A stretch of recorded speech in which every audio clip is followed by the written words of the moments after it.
Ayun na ang ating corny guys. Tinusta ko siya. Tutustahin pa lang pala. Tinutusta ko siya. Ayan.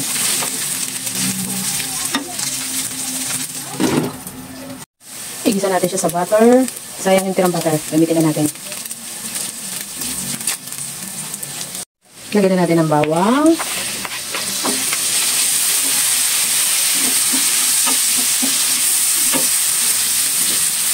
Sibuyas.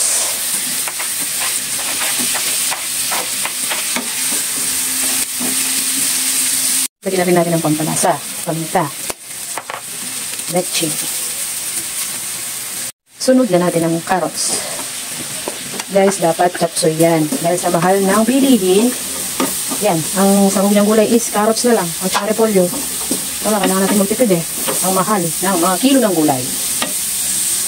Lagyan natin ng konting asukal. Lagyan natin ang repolyo habang medyo ano pa ang ating carrots para medyo crunchy-crunchy siya. Ito na guys, isang repolyo yan na malaki at saka yung tira sa rep, pinagsama ko na para marami. Yan.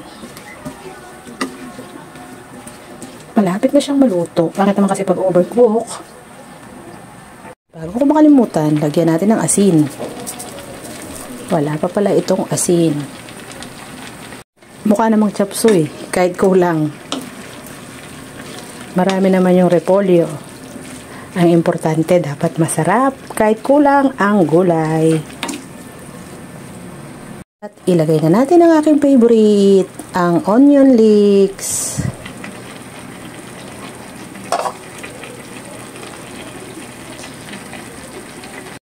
Isang halo na lang at ito'y tapos na.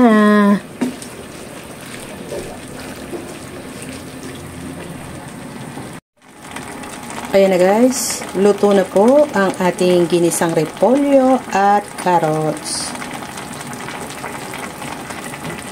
Turnuhan natin ng isda ang ating gulay. Tapos gagamitin ko used oil. Pinagprituhan niya ng manok. Sayang naman kung itatapon, di ba?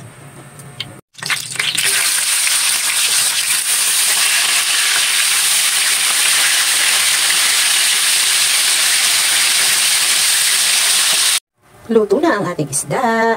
Karamihan ng ating gulay. At ayan na po, luto na ang ating isda at ang gulay. Tara na po, kain!